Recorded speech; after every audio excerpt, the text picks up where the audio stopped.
17. 필요한 거 뭐든 가져가게 에른스트. 자네 집이라고 생각하고 말이야. 빈딩이 문 밖에서 말했다. 좋아 알폰스. 그레브는 욕조 안에서 몸을 쭉 펴었다. 한쪽 구석의 의자 위에 던져놓은 그의 푸르스름한 잿빛 군복은 누더기처럼 볼품이 없었다. 그 옆에는 로이터가 빌려준 푸른색 양복이 걸려 있었다. 빈딩의 널찍한 욕실은 녹색 타일이 발라져 있고 자기와 니켈로 만든 수도 꼭지가 번쩍거렸다. 소독제 냄새가 풍기는 병령의 샤워기와 샤워 시설에 비하면 그야말로 천국이었다. 비누는 프랑스제였고 목욕 타월과 수건은 높다랗게 쌓여 있었다. 수도관은 폭탄 공격을 받지 않았으며 뜨거운 물은 언제든지 쓸 수 있었다. 심지어는 방향제가 든 커다란 자수정 병까지 있었다. 그레브는 아무 생각도 없이 물속에서 몸을 푹 담그고 따뜻한 행복을 누렸다. 따스함, 물, 지붕, 빵, 고요함, 그리고 자신의 몸에 대한 믿음 같은 단순한 것들은 결코 자신을 속이는 일이 없음을 그는 알고 있었다. 그는 남은 휴가를 별다른 생각 없이 가능한 한 긴장을 풀고 행복하게 보내리라 생각했다. 휴가를 다시 나오기까지는 긴 세월이 걸린다는 로이터의 말이 옳았다. 그는 군복이 걸쳐진 의자를 한쪽 구석으로 밀어버렸고 욕실 방향제를 한 움큼 집어 여유롭게 탕 속에 뿌렸다. 그것은 게르마니아에서 엘리자베스와 함께 누렸던 흰 식탁보가 깔린 식탁과 포도주 그리고 맛있는 음식과 꼭 마찬가지로 한 줌의 사치이자 한 줌의 평화였다. 그는 천천히 몸을 말리고 나서 옷을 입었다. 무거운 군복 대신에 입은 사복은 가볍고 산뜻했다. 옷을 다 입었는데도 아직 속옷만 입은 느낌이었다. 장화도 신지 않고 금대도 차지 않고 무기도 없는 차림이 어색했다. 거울에 자신의 모습을 비춰보았지만 거의 알아볼 수 없을 정도였다. 바깥에서 만난다면 알아보지 못할 것 같은 어벙하고 미숙한 젊은이가 거울 속에서 자기를 깜짝 놀란 듯 쳐다보았다. 마치 성찬식에 처음 참석하는 아이 같군. 전혀 군인답지 않아. 무슨 일인가? 결혼이라도 할 작정인가? 알폰스가 말했다. 그래, 어떻게 알았어? 그레브가 깜짝 놀라며 대답했다. 알폰스가 웃었다. 척 보니 그래. 전과는 달라. 전에는 숨겨둔 뼈다귀를 찾아 헤매는 개와 같았는데 지금은 그렇지 않아. 그런데 정말 결혼할 생각인가? 그럼 에른스트 신중하게 잘 생각해 본 거야? 아니? 빈딩은 어안이 벙벙해서 그레브를 쳐다보았다. 벌써 몇 년 동안이나 무언가를 심각하게 생각해 볼 여유가 없었다네? 그레브가 말했다. 알폰스가 씩 웃었다. 그러고는 고개를 들어 코를 킁킁거렸다. 이게 뭐지? 그는 다시 킁킁거렸다. 정말 그런 거야, 에른스트? 욕실 방향제가 틀림없어. 그걸 사용한 거 맞아? 자네한테서 제비꽃 냄새가 나. 그레브는 손을 코에다 대고 냄새를 맡았다. 아무 냄새도 안 나는데? 자네는 잘 모르겠지만 난 알 수 있어.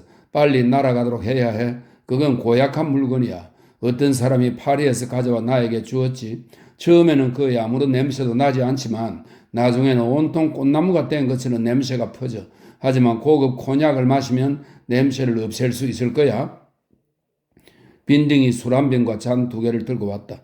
에른스트 금배, 마침내 결혼이라니 진심으로 축하하네. 나야 독신이고 계속 독신으로 남을 테지만 그런데 자네 아내가 될 사람을 내가 만난 적이 있나? 아니. 그레브가 콘약을 쭉 들이켰다. 그는 결혼을 실토한 자신에게 화가 났다. 얼떨결에 대답하고 말았던 것이다. 한 잔 더 하게 에른스트. 매일 결혼하는 건 아니잖아. 좋아. 빈딩은 잔을 내려놓았다. 그는 조금 흥분하고 있었다. 혹시 도움이 필요하다면 이 알폰스가 있다는 사실을 잊지 말게. 무슨 도움? 아주 간단한 일인데. 자네야 그렇지. 군인이니까 다른 서류가 필요 없지. 우리 둘 다 서류가 필요 없어. 전시해야 하는 결혼이니까. 하지만 내 생각으로 자네 아내는 서류가 필요할 거야. 자네도 왜 그런지 알게 될 거고 절차가 너무 늦게 되면 우리가 도와줄 수도 있어. 게슈타포에 좋은 친구들이 좀 있거든. 게슈타포? 게슈타포가 전시 결혼과 무슨 상관이 있는 거야? 아무 상관도 없는 것 같은데? 알폰스가 느긋한 표정으로 웃었다. 에른스트, 게슈타포가 관여하지 않는 건 하나도 없어. 자네는 병사라서 잘 모르니까 그렇지? 하지만 조금도 염려할 필요는 없어. 자네가 유대인 아가씨나 공산당 아가씨와 결혼하진 않을 테니까 말이야. 어쨌든 조사는 하게 될 거야. 규칙이니까. 그레브는 아무 대답도 하지 않았지만 내심으로는 깜짝 놀랐다. 조사가 시작되면 엘리자베스의 아버지가 집단 수용소에 있다는 사실이 드러날 것이다. 그 점을 미처 생각하지 못했고 누군가 그런 말을 해주는 사람도 없었다. 정말 그런가 알폰스? 빈딩은 다시 잔에 술을 가득 따랐다. 그래. 하지만 조금도 걱정하지 마라. 자네 설마 아리아인의 피를 열등 인간이나 국가의 적과 섞어 더럽힐 생각은 하지 않겠지? 그가 씩 웃었다. 벌써 아내한테 절절 매는 거야, 에런스트? 그래. 좋아, 금배. 전에 게슈타포 친구들을 여기서 만난 적이 있었지. 너무 시간이 오래 걸리면 압력을 가하도록 그들이 도와줄 거야. 그놈들은 상당히 거물이거든. 특히 리제 말이야. 코안경을 낀 그 말랏갱이. 그레브는 앞을 바라보며 눈길을 돌리지 않았다. 오늘 아침 엘리자베스는 서류를 신청하기 위해 시청에 갔다. 그가 그렇게 하라고 했던 것이다. 제기랄, 도대체 내가 무슨 짓을 저지른 거야? 놈들이 그녀를 주목하게 된다면 지금까지 그녀는 놈들의 관심 밖이었다.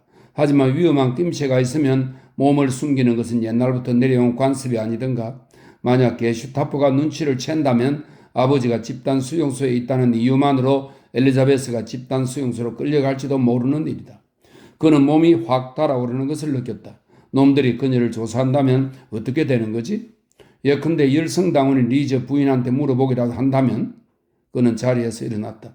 무슨 일인가? 아직 잔도 안 비웠어. 너무 행복에 겨워 그런 거지 안 그래? 빈딩이 물었다.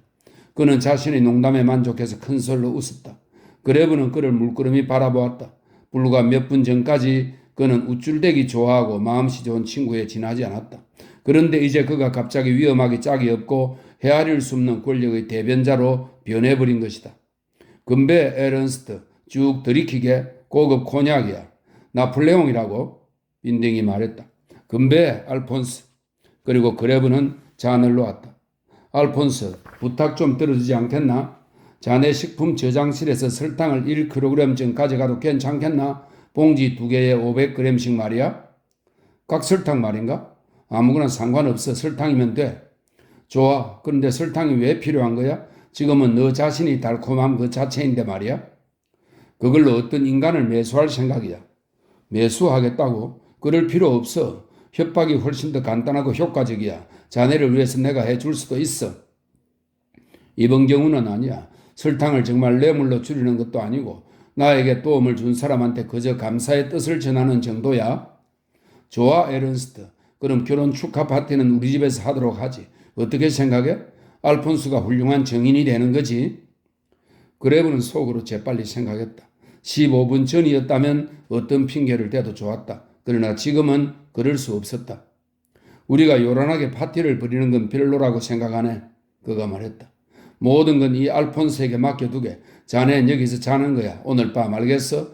무엇 때문에 다시 군복으로 갈아입고 병령으로 허둥지둥 돌아가려는 거야? 차라리 여기 머물게. 집 열쇠를 줄 테니 언제든 원할 때 와. 그레브는 잠시 망설였다. 좋아, 알폰스. 빈딩의 표정이 환해졌다. 그게 좋겠어. 그러면 우린 느긋하게 앉아서 세상 돌아가는 이야기나 나누는 거지. 지금까지 그럴 기회가 없었잖아. 따라오게. 자네의 방을 보여줄 테니. 그는 그레브의 군복을 들고는 훈장이 달린 상의를 바라보았다. 이 모든 걸 어떻게 해냈는지 나한테 이야기해 주어야 하네. 물론 거기에 갑하는 대단한 공을 세웠겠지. 그레브가 고개를 들어 그를 쳐다보았다. 빈딩의 얼굴은 갑자기 전에 진위대의 하인이가 만취 상태로 보안부에서의 공적을 떠벌릴 때와 똑같은 표정을 하고 있었다. 별로 내세울 것도 없네. 그저 시간만 지나면 받는 거니까. 그레브가 말했다. 리즈 부인은 잠시 동안 그레브의 양복을 뚫어지게 바라보았다. 그리고는 그를 알아보았다. 당신이었군? 크루제 양은 지금 집에 없어요. 그 정도는 이미 알고 있을 텐데. 물론 알고 있습니다, 리즈 부인. 그런데 왜? 그녀는 저기에 찬 눈초리로 그를 쳐다보았다.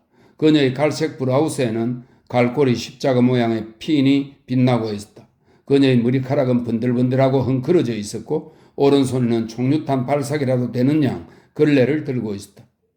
크루제 양에게 선물을 하고 싶은데 이걸 그녀의 방에 좀 갖다 놓아 주시겠습니까? 리즈 부인은 망설이는 듯 쳐다보더니 그가 내미는 설탕 봉지를 받아들었다. 그리고 봉지가 하나 더 있는데 부인께 선물로 드리고 싶습니다만 크루제 양의 말로는 당신이 공공의 안녕을 위해 정말 모범적으로 희생하신다고 들었습니다. 그리고 마침 부인에게도 설탕이 필요한 아이가 있으니까 말입니다. 그레브가 말했다. 그러자 리즈 부인은 딱딱한 표정을 지었다. 우린 밀미한 물건 같은 것은 필요 없어요. 우리는 총통께서 허락하신 물건만으로 지내는 것을 자랑스럽게 여기고 있어요. 부인의 아이도 내 아이도 마찬가지입니다. 그거야말로 올바른 자세입니다. 그레브는 그렇게 말하면서 갈색 상의의 시선을 고정했다. 후방에 있는 사람들이 모두 부인처럼 생각한다면 일선의 병사들은 더욱 든든할 겁니다. 하지만 이건 밀매 물건이 아닙니다. 이건 휴가 나온 병사들이 가족에게 선물할 수 있도록 총통께서 하사하신 겁니다. 그런데 제 가족은 행방불명이고요. 그러니 부담 없이 받으셔도 되는 겁니다. 리즈 부인의 표정이 다소 누그러졌다. 일선에서 왔나요? 물론입니다. 아니면 어디겠습니까? 러시아에서요? 그렇습니다. 제 남편도 러시아에 있어요. 그레브는 일부러 놀랍다는 표정을 지었다. 어디 소속이시죠? 중앙군단에 배속되어 있어요. 다행입니다. 거긴 지금은 조용하니까요. 조용하다고요? 그렇지 않아요. 중앙군단은 지금 치열하게 전투하고 있어요. 남편은 최전방에 있다고요? 최전방이라 그는 생각했다. 마치 최전방이라는 것이 여전히 존재하고 있는 것처럼 말하는군. 그는 순간적으로 명예와 총통과 조국이라는 열렬한 구호의 저 너머 실상이 어떤지 리즈 부인에게 말해주고 싶은 충동이 일었지만 꾹 참고 말았다. 곧 휴가를 나오실 테죠? 그가 말했다. 때가 되면 나올 테죠. 애당초 특징 같은 건 바라지도 않습니다. 우린 아닙니다.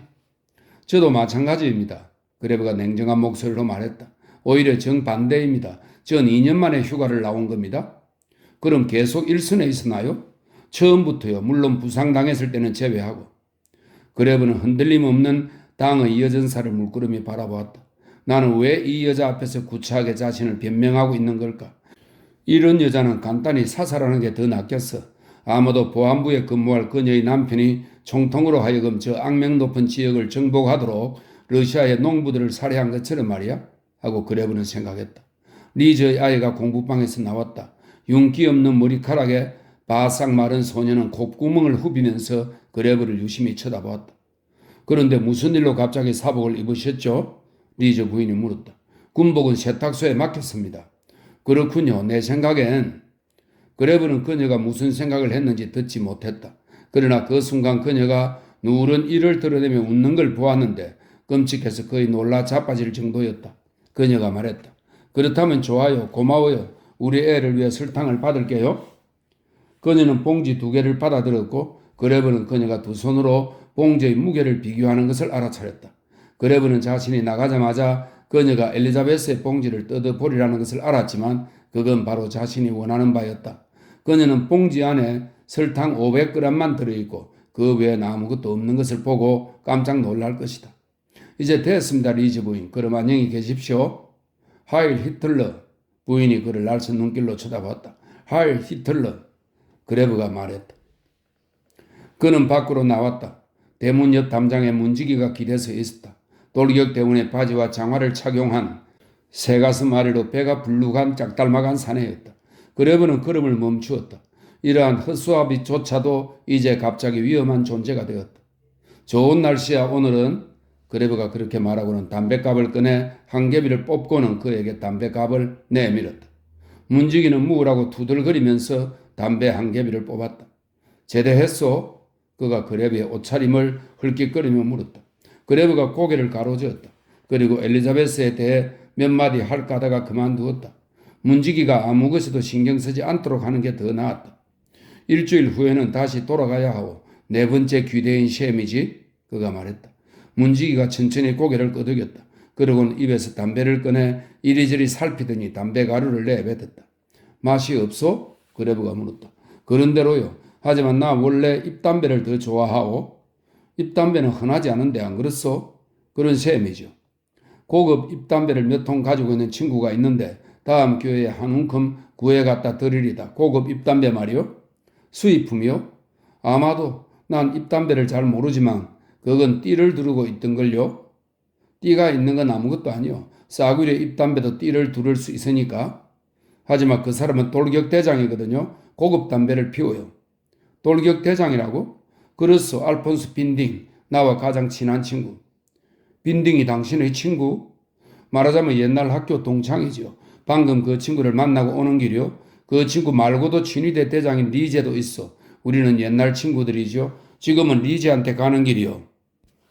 문지기가 그레브를 물끄러미 쳐다보았다. 그레브는 그 눈초리의 의미를 알았다. 문지기는 빈딩과 리제가 그렇게 친한 친구라면 어째서 보건위원인 크루제가 집단 수용소에 있는지를 납득할 수 없었던 것이다. 약간의 오해도 풀렸어. 그레브가 무덤덤하게 말했다. 곧 만사가 제대로 풀릴 거요. 어떤 사람은 궁금해할 테지만 언제나 너무 서두르면 안 되는 법이요. 안 그렇소? 그렇소. 문지기가 확신하며 말했다. 그레브는 시계를 보았다. 자, 이제 가야겠소. 입담배는 잊지 않겠소? 그는 계속 걸어갔다. 매수의 출발은 아주 좋았다고 생각했다. 하지만 곧 새로운 불안이 그를 사로잡았다. 어쩌면 오늘 한동안은 아주 어설픈 짓이었는지도 모른다. 갑자기 유치한 짓을 했다는 생각이 들었다. 차라리 아무것도 하지 않은 게 나았을지도 몰랐다. 그는 걸음을 멈추고 자신의 모습을 내려다보았다. 이 빌어먹을 사복, 모든 게 옷 때문이라는 생각이 들었다. 그는 억지로라도 군대의 규율에서 벗어나 자유로운 기분을 느끼고 싶었다.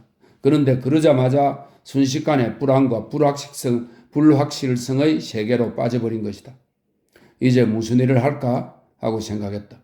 저녁까지는 엘리자베스를 만날 수도 없었다.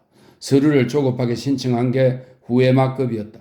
어제 아침에는 결혼의 그녀를 보호해 줄 것이라고 힘주어 강조했는데 오늘 이미 결혼은 위험이 되고 있었던 것이다. 아주 잔치 기분을 내고 있군. 어떤 거친 목소리가 고함을 질렀다.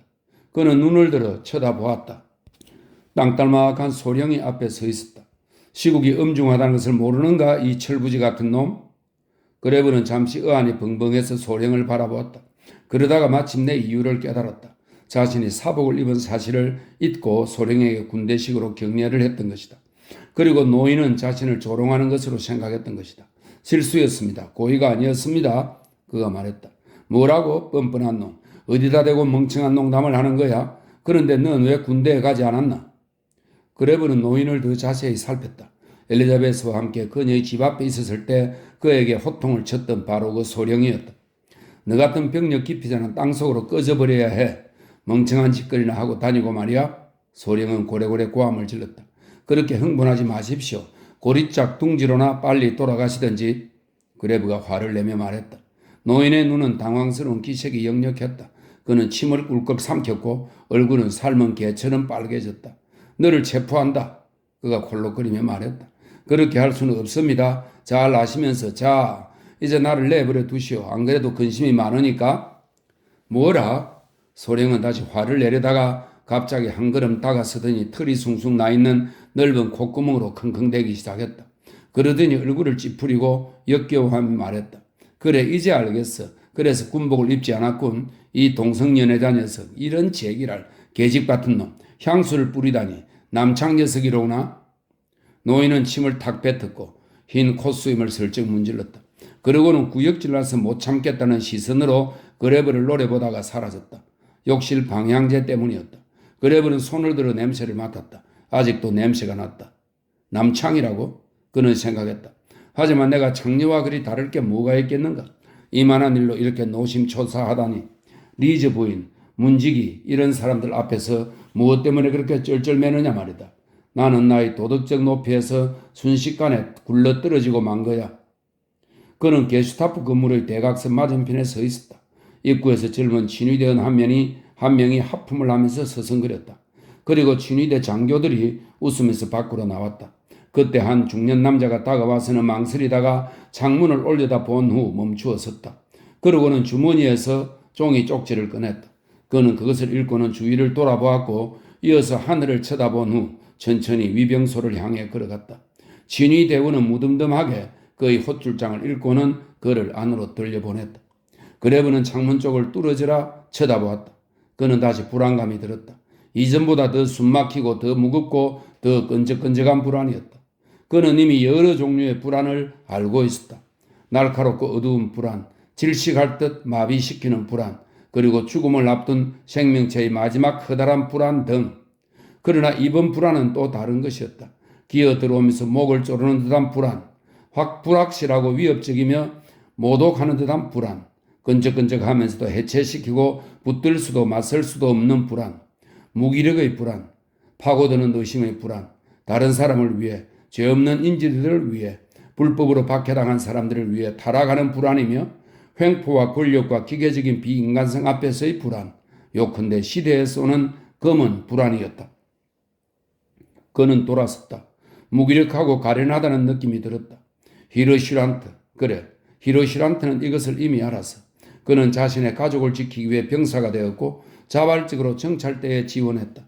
훈장을 받으면 아버지가 집단 수용소로 끌려가는 것을 막을 수 있으리라 믿었기 때문이었다.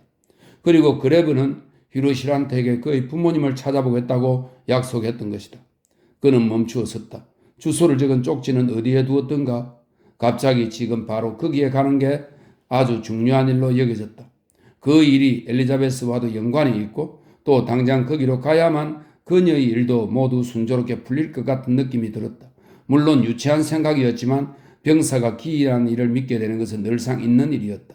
그는 여기저기 호주머니를 뒤졌고 마침내 급료부 속에서 쪽지를 찾아냈다. 자그마한 3층 집이었다. 그는 3층으로 올라가 초인종을 눌렀다.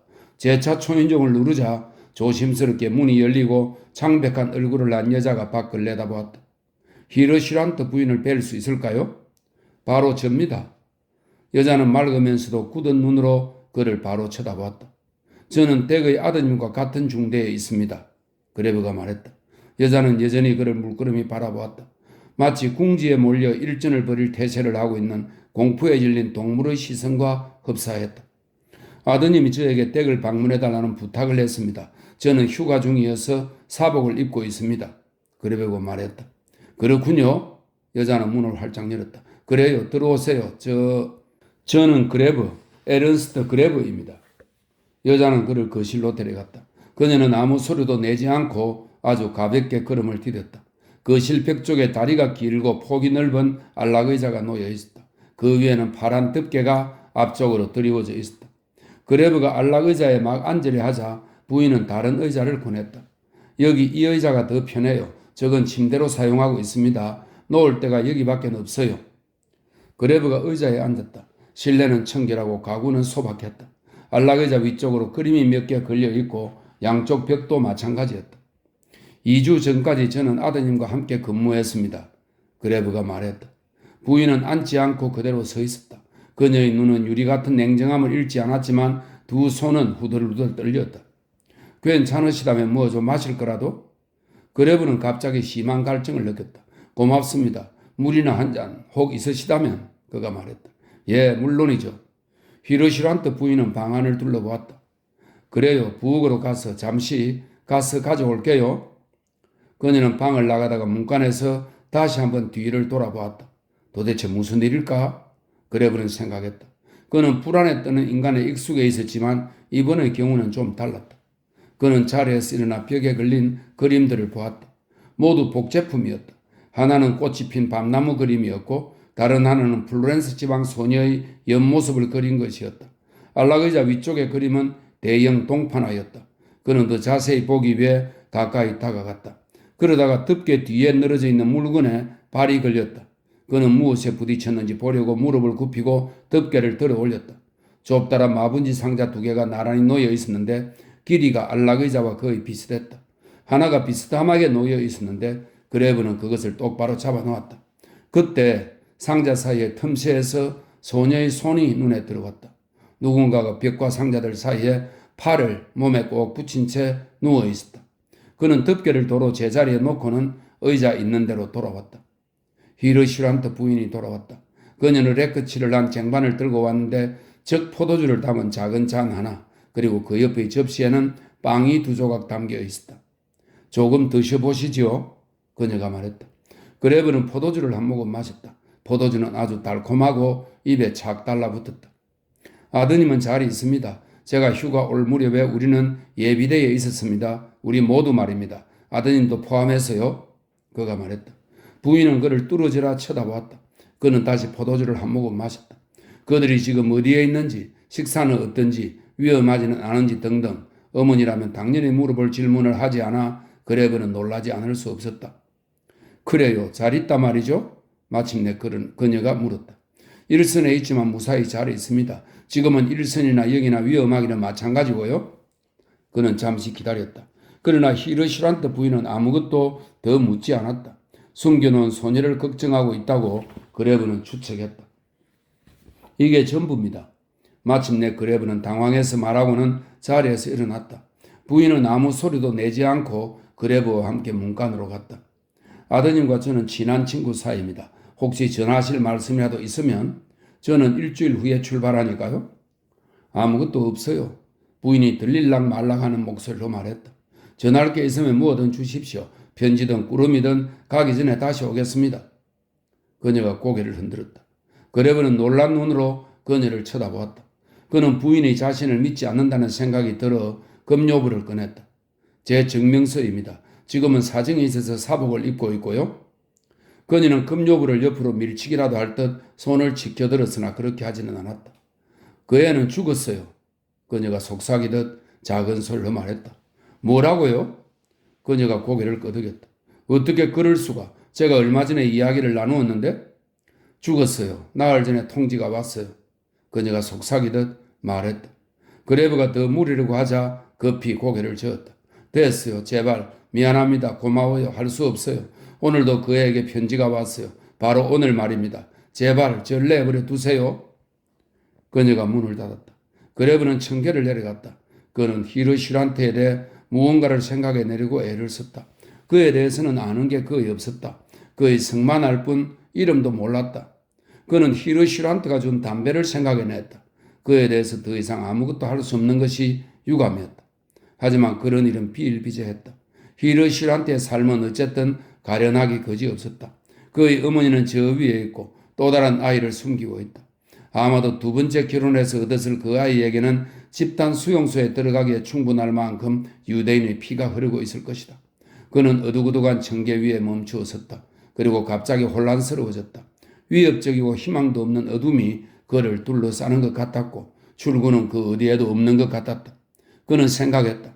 이 정도 일로 그렇게 몸을 숨겨야 한다면 엘리자베스의 신변에도 어떤 일이 생길지 모른다.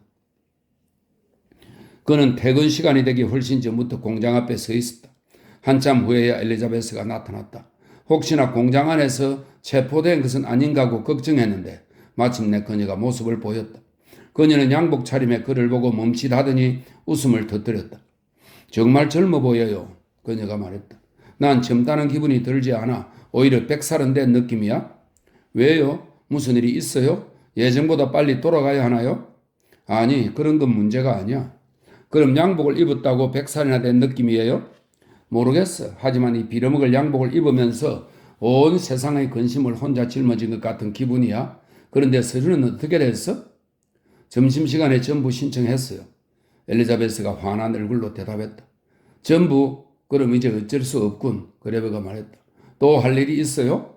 없어. 다만 갑자기 걱정이 돼서 그래. 어쩌면 우리가 잘못하고 있는지도 몰라. 너한테 불리하게 될 수도. 나한테? 왜요? 그레브가 망설이다 말했다. 게슈타포가 종종 결혼을 신청한 사람들의 신원을 줘야 하는 모양이야. 그러니 모든 걸 그대로 내버려 두는 게 나을 것 같아? 엘리자베스는 가만히 서 있었다. 또 무슨 소리를 들었어요? 아무것도. 갑자기 두려워져서 그래. 우리가 결혼하면 내가 체포된다는 말이에요? 그건 아니야. 그럼 뭐죠? 아버지가 집단 수용소에 있다는 사실이 드러날지도 모른다는 거죠? 그것도 아니야. 그레브가 말을 끊었다. 그건 이미 알려진 사실이야. 내가 바라는 건 너가 다른 사람들의 주목을 받지 않았으면 하는 거야. 게슈타프는 예측 불허야. 거기 있는 어떤 놈이 멍청한 관계를 꾸밀지도 몰라. 너도 알다시피 정의라고는 눈꽃만큼도 기대할 수 없는 놈들이거든. 엘리자베스는 잠시 침묵을 지켰다. 그럼 우린 어떻게 하죠? 나도 하루 종일 생각해 봤어. 하지만 별 대책이 없어. 우리가 지금 신청한 서류를 취소하면 오히려 더 주목을 받을지도 몰라. 그녀는 고개를 끄덕이며 그를 의미심장한 시선으로 쳐다보았다. 그래도 취소하는 게 나을 것 같아요. 너무 늦었어, 엘리자베스. 이제는 운에 맡기고 기다리는 수밖에 없어. 그들은 무작정 걸었다. 공장은 작은 광장을 끼고 있었고 주변이 탁 트여 있었다. 그레브는 공장을 유심히 관찰했다. 여기는 한 번도 폭격당하지 않았어? 한 번도. 건물이 거의 노출되어 있는데 공장이라는 걸 쉽게 알아차릴 수 있어.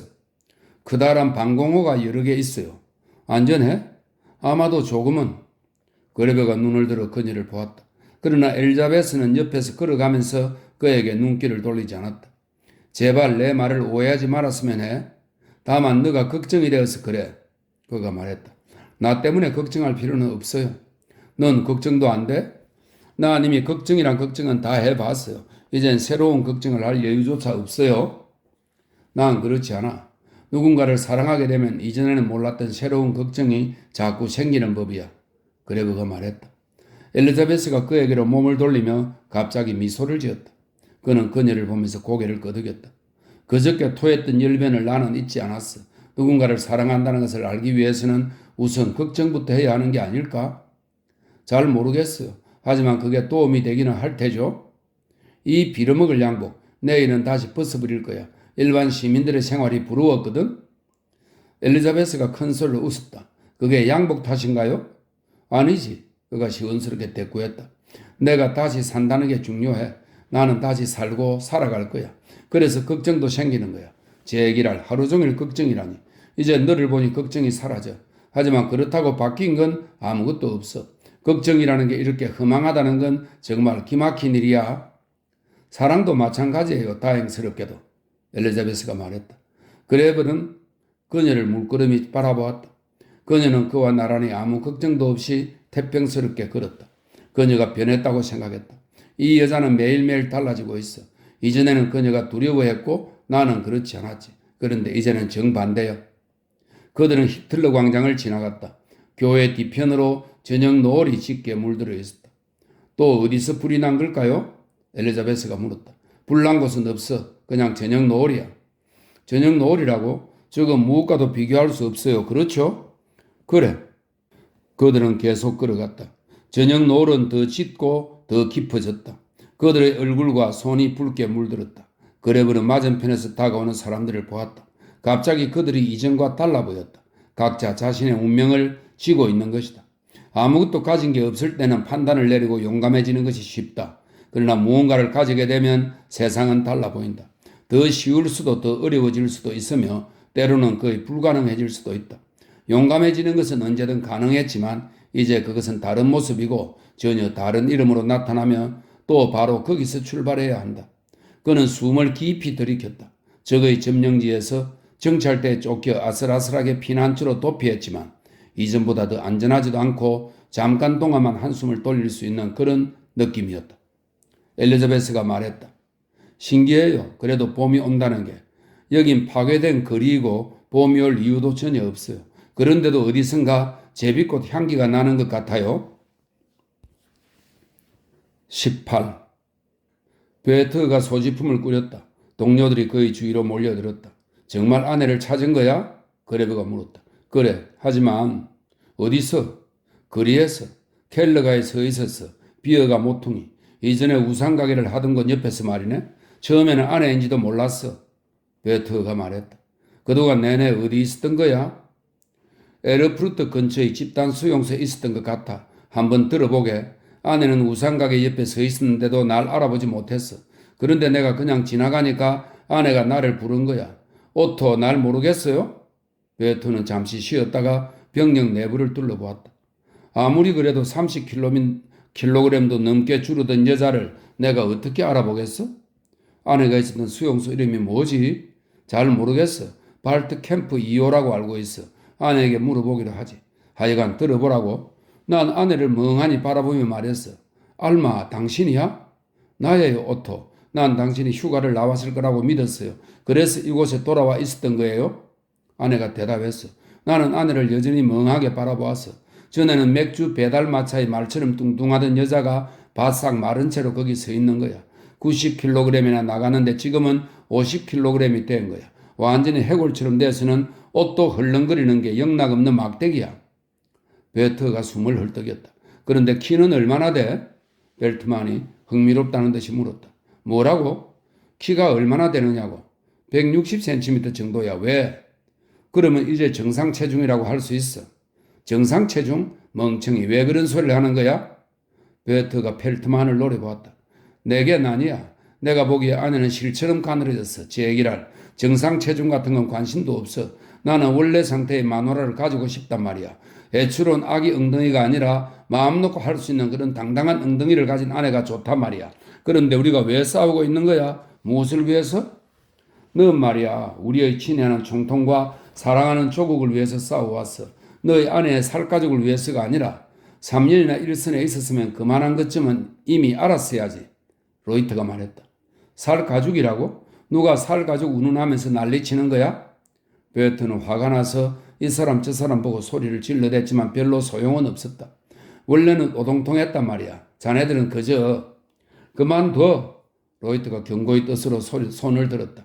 생각이야 자유지만 함부로 발설하지는 마라. 아내가 살아있다는 것만으로도 다행으로 생각하라고. 그야 물론이지. 하지만 아내가 옛날처럼 건강해질 수는 없느냐 말이지. 그렇지만 베터 잘 먹여서 다시 살을 찌울 수도 있잖아. 펠트만이 말했다. 그래? 그럼 뭘 먹이지? 배급표에 있는 참새 먹이로? 이리저리 구해봐. 뚫린 게 입이라고 말이야 쉽지. 베터가 비통하게 말했다. 휴가는 사흘밖에 남지 않았어. 사흘 만에 어떻게 아내가 뚱뚱해지도록 먹일 수 있겠어? 간유로 모욕하고 하루에 7번씩 먹는다 해도 기껏해야 몇 킬로그램 늘겠지만 그거야 아무것도 아니지 않은가? 전우들이여 나는 이렇게 불쌍하다네. 어째서? 비계가 문제라면 그 뚱보 여주인이 있잖아. 바로 그거야. 아내를 만나게 된다면 그 여주인은 생각도 안 할 참이었어. 난 원래 가족적인 남자고 바람둥이도 아니야. 하지만 지금은 그 여자가 더 나아. 넌 정말이지 둔한 놈이다. 로이터가 말했다. 난 둔하지 않아. 내게 무슨 일이든 너무 심각해. 그게 나의 결점이라고. 그렇지 않다면 대충 만족하고 살 텐데 말이야. 너희 멍청이들은 이해하지 못할 거야. 베어트는 자기 옷장으로 가서 나머지 소지품을 배낭에 꾸렸다.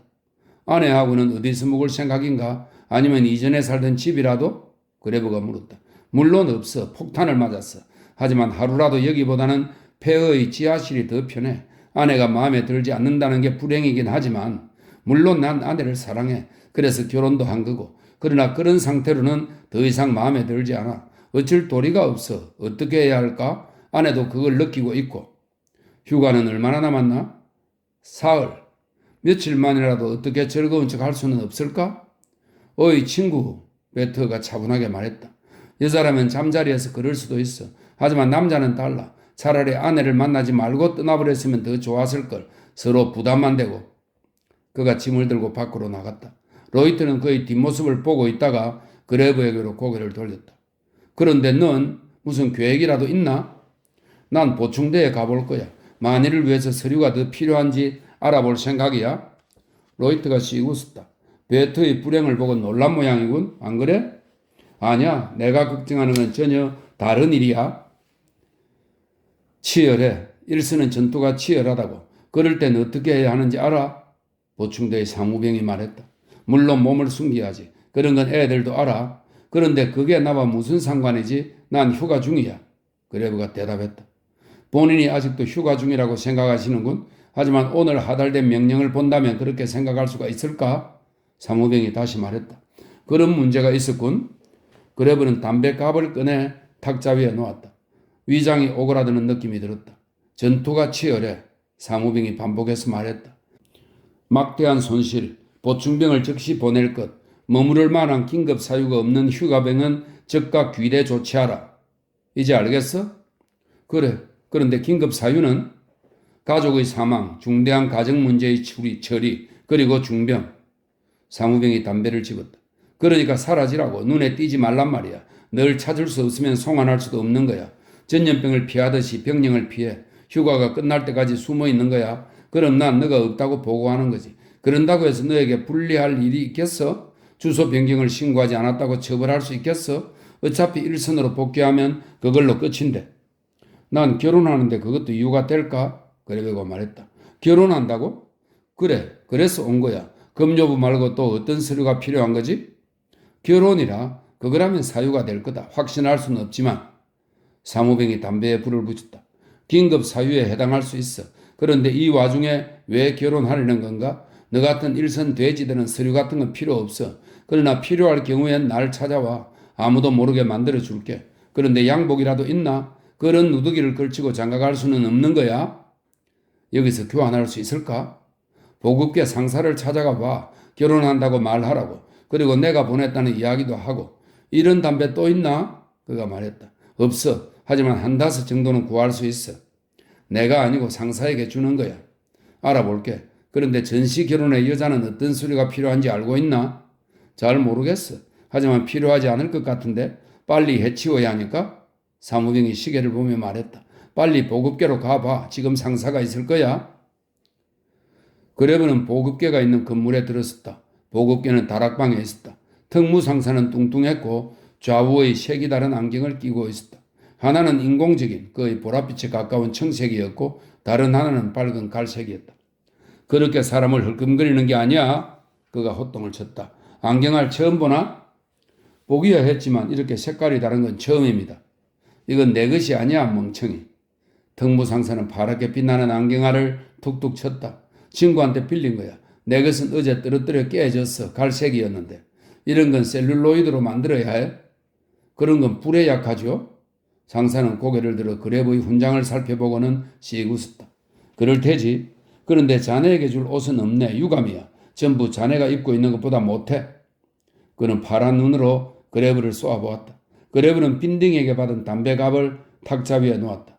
상사는 갈색 눈으로 그것을 흘끔 보고는 안으로 들어가 상의 한 벌을 가지고 돌아왔다. 이게 전부야. 그레브는 상의에 손도 대지 않았다. 그리고 만일에 대비해 가지고 있던 작은 코냑병을 안주머니에서 꺼내 담배 옆에 놓았다. 상사는 다시 자리를 비우더니 더 좋은 상의와 거의 새 것에 가까운 바지를 가지고 돌아왔다.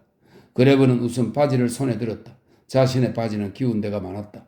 그는 바지를 뒤집어 보았고 상사가 손바닥 크기만한 얼룩을 가리려고 그쪽을 아래로 해서 놓았다는 것을 알아차렸다. 그레브는 말없이 그것을 바라보았고 이어서 코냑병을 쳐다보았다. 피가 아니야. 고급 올리브유지. 그 옷을 입었던 주인은 이탈리아에서 와서 벤제만 조금 있으면 그런 얼룩은 금방 지워진다고 상사가 말했다. 그게 그렇게 쉽다면 그 사람은 손수 지워서 입을 것이지 왜 교환했을까요? 상사가 이를 드러내며 씩 웃었다. 조리 있는 질문이군. 그 녀석은 전쟁터 냄새가 풍기는 군복이 필요해서 자네가 지금 입고 있는 것처럼 말이야. 2년간이나 밀라노의 사무실에 있으면서 자기 약혼자에게 일선에 있는 것처럼 편지를 보냈다는 거야. 그래서 샐러드를 엎지른 새 바지를 입고 집으로 돌아갈 수는 없었던 거지. 그건 여기 있는 것 중에서 최고 좋은 옷이야. 정말로. 그레브는 상사의 말을 믿지 않았지만 더 좋은 물건을 얻어낼 수 있을 만한 물건이 수중에 없었다. 하지만 그는 고개를 가로저었다. 그럼 좋아. 다른 제안을 하지. 넌 군복을 교환하지 않아도 돼. 그 누더기 군복도 가지고 가라고. 그러면 여벌의 군복이 생기는 셈이지. 뗐나? 상사가 말했다. 수량을 맞추려면 헌옷이 필요하지 않습니까? 상사는 그런 것 좀 별일 아니라는 몸짓을 했다. 창에서 쏟아진 햇살이 부연 먼지를 뚫고 그의 파란 눈에 비쳤다. 수량 따위가 맞지 않은 건 이미 오래전이야. 수량을 맞춘다고? 사정이나 알고 하는 소리야?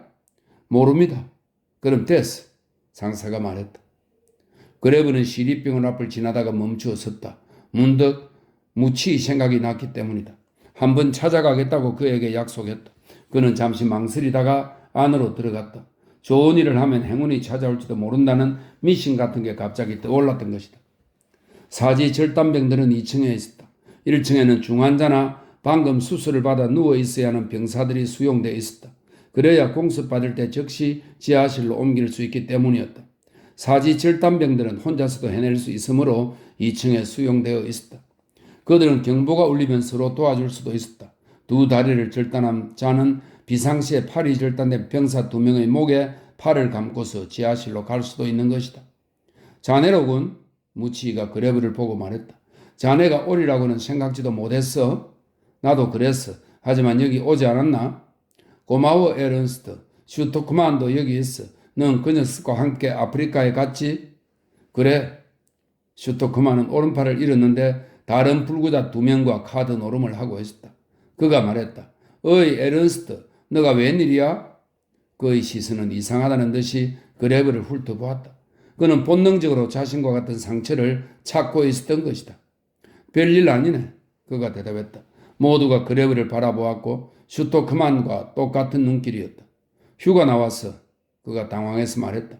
몸이 멀쩡하다는 게 무슨 죄악인 것 같은 느낌이 들었다. 난 너가 아프리카에서 큰 부상을 당해서 귀국이라도 한 줄 알았어? 응급처치를 해주고는 러시아로 보내더군. 그래도 넌 운이 좋았어. 나도 마찬가지고. 다른 녀석들은 모두 포로가 되었어. 달아날 수도 없었어. 슈토크만은 한쪽 팔을 흔들어 보였다. 여기선 이만하면 다행이야. 한가운데 앉아있던 사내가 카드를 테이블에 팽개쳤다. 카드 하는 거야? 아니면 잡담하는 거야? 그가 화를 내며 말했다. 그레브는 그에게 양쪽 다리가 없는 것을 보았다. 몸통 쪽으로 아주 높이 절단되어 있었다. 더구나 오른손에도 손가락이 2개나 없었다. 속눈썹도 없었다. 눈꺼풀은 붉은스레하게 반짝이며 새로 생겨나 있었는데 아마도 불에 타버린 것 같았다. 계속하게 난 바쁘지 않으니까 그레브가 말했다. 이번 한 판만 할게. 곧 끝나거든. 슈토크만이 말했다. 그레브는 무치와 나란히 창가에 걸터 앉았다. 아놀트는 모른 척해. 저 녀석 오늘 저기압이야? 무치가 속삭였다. 저 한가운데 있는 놈? 그래. 마누라가 어제 면회왔거든. 그러면 며칠 동안은 저기압이야. 무슨 쓸데없는 소리를 짓거리는 거야? 아놀트가 그들을 향해 소리를 질렀다. 옛날 얘기하는 거야. 그래도 되는 거지 안 그래? 아놀트는 무엇라고 두들대면서 카드 노름을 계속했다. 여긴 아주 느긋하고 좋아. 무치가 힘주어 말했다. 아주 재미있어. 아놀트는 프리메이션 회원이었어. 너도 알다시피 간단한 일은 아니지. 그런데 저 녀석의 아내가 그를 속이고 있거든. 그의 어머니가 그에게 사실을 털어놓았지. 슈토크만이 카드를 테이블 위로 던졌다. 젠장, 클럽으로 한몫 잡으려 했는데 한 사람이 잭을 3장이나 들고 있을 줄이야. 아놀트는 계속 투들대며 카드를 섞었다. 결혼하려고 하면 한쪽 팔이 없는 게 나을까? 한쪽 다리가 없는 게 나을까? 슈토크만은 한쪽 팔이 없는 게 더 낫다고 하더군. 하지만 한쪽 팔로 여자를 어떻게 안아? 단단히 안아야 되는데 말이야. 무치가 말했다. 그런 건 중요한 게 아니야. 살아있다는 게 중요해. 그건 그래. 하지만 그런 상태로 평생을 지내기는 어려울 거야. 전쟁이 끝나면 사정이 달라질 거야. 그땐 우린 더 이상 영웅이 아니라 불구자가 되는 거야. 내 생각은 달라. 의수나 의족 기술이 놀랍거든. 내 말은 그게 아니야. 일 문제가 아니라니까. 우리 무엇해도 전쟁을 이겨야 해. 아놀트가 갑자기 큰 소리로 말했다. 두 사람의 이야기를 엿듣고 있었던 것이다. 다른 자들이 목숨을 걸어야 해. 우린 충분히 싸웠으니까. 그는 그레브에게 적대적인 눈길을 던졌다. 만일 기피자들이 모두 일선으로 간다면 우리가 이렇게까지 후퇴할 필요는 없을 거야? 그레브는 아무 말도 하지 않았다. 사지가 절단된 사람과 싸울 수는 없었다. 수족을 잃은 사람의 주장은 언제나 옳은 것이다. 총알이 폐를 관통하거나 포탄 파편이 위장 속에 들어가거나 혹은 더 심한 피해를 입은 병사라면 다툴 수도 있었다. 그러나 이상하게도 사지가 절단된 병사와는 싸울 수가 없었다. 아놀트는 다시 카드를 계속했다. 에른스트, 넌 어떻게 생각하나? 잠시 후 무치이가 물었다. 민스트의 여자친구가 있는데 주로 우리는 편지를 주고받고 있지. 그녀는 내가 다리에 부상을 입은 줄로 알고 있어.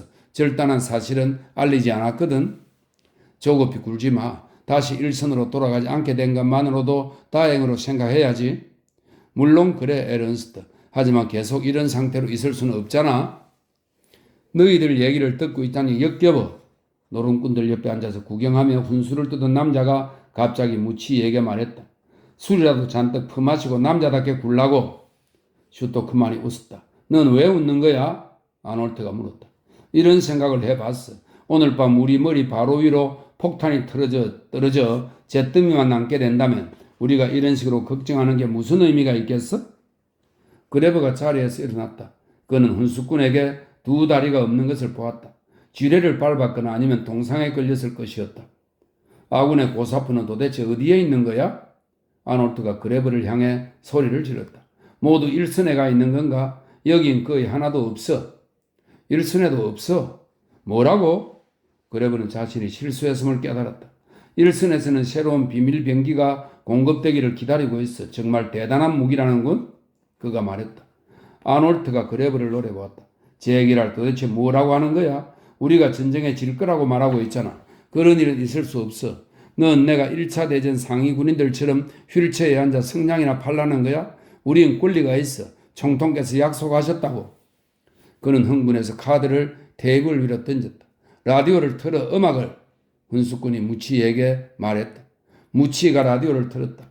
스피커에서 쇳소리 가득한 연설이 홍수처럼 쏟아졌다. 그는 계속 다이얼을 돌렸다. 그대로 둬. 아놀트가 화를 내며 말했다. 왜 그러는 거야? 매일 나오는 연설인데. 그대로 켜두라 말이야. 땅의 연설이야. 계속 일중에서 듣는다면 우리 사정도 나아질 거야. 무치는 한숨을 쉬면서 다이얼을 원래대로 돌려놓았다. 승리를 외치는 연설가의 고함이 온 방 안에 울려 퍼졌다. 아놀트는 턱을 악다물고 라디오에 귀를 기울였다. 슈토크만이 그레브에게 눈짓을 하면서 어깨를 으쓱했다. 그레브가 그에게로 다가가 속삭였다. 잘 지내게 슈토크만. 나는 가야 해. 더 좋은 일이 있군. 그렇지? 그런 건 아니야. 하지만 이제 가야 해. 그레브는 밖으로 나갔다. 다른 병사들의 눈길이 그레브의 뒤를 쫓았다. 발가벗은 느낌이었다. 그는 방 가운데를 천천히 걸어갔다. 그렇게라도 하면 사지가 절단된 병사들이 덜 흥분할 거라는 생각이 들었다. 그는 모두들 자신을 지켜보고 있다는 것을 알았다. 무치인은 쩔뚝거리면서 문간까지 따라왔다. 다시 오게. 오늘 좀 힘들었을 거야. 보통 땐 훨씬 즐거운 분위기인데. 그가 잿빛 복도의 희미한 불빛 아래에서 말했다. 그레브는 거리로 나섰다. 밖은 땅거미가 지고 있었다. 갑자기 엘리자베스에 대한 불안감이 그를 엄습했다. 하루 종일 그녀에 대한 생각에서 벗어나려고 했다. 그런데 이제 어렴풋한 불빛 가운데 그녀에 대한 걱정이 온갖 방향에서 그를 향해 다시 기어오는 것 같았다. 그는 풀만에게로 갔다. 노인은 즉시 문을 열었다. 마치 다른 사람을 기다리고 있기라도 한 것 같았다. 자네를 온 그레버, 그가 말했다. 그렇습니다. 잠깐 여쭐 말씀이 있어서 들렀습니다. 풀만이 문을 열어주었다. 어서 들어오게. 밖에 서 있지 않는 게 좋아. 다른 사람들이 모르는 게 좋아. 그들은 램프가 켜진 방으로 들어갔다. 방금 피운 담배 냄새가 났다. 풀만의 손에는 담배가 들려있지 않았다. 물어보겠다는 게 뭔가? 그레브가 주위를 돌아보았다. 선생님 방은 이것뿐입니까? 왜? 며칠 동안 숨겨 놓아야 할 사람이 있었어요. 여기서 가능할까요?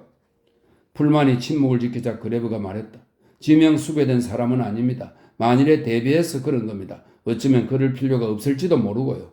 누군가의 신변이 걱정돼서 그런 겁니다. 지나친 걱정일 수도 있지만요. 그 때문에 내게 온 건가? 달리 아는 사람도 없어요. 그레브는 무엇 때문에 풀만을 찾아왔는지 자신도 정확히 알 수 없었다. 다만 최악의 경우에 대비해 은신처가 필요하다는 느낌이 들었을 뿐이다. 그게 누군가? 제가 결혼하려는 여자입니다. 아버지가 지금 집단 수용소에 있어요. 혹시 그녀도 체포될까 걱정이 됩니다. 그녀는 아무 잘못도 없습니다. 제가 지나치게 상상하는지도 모르지만요.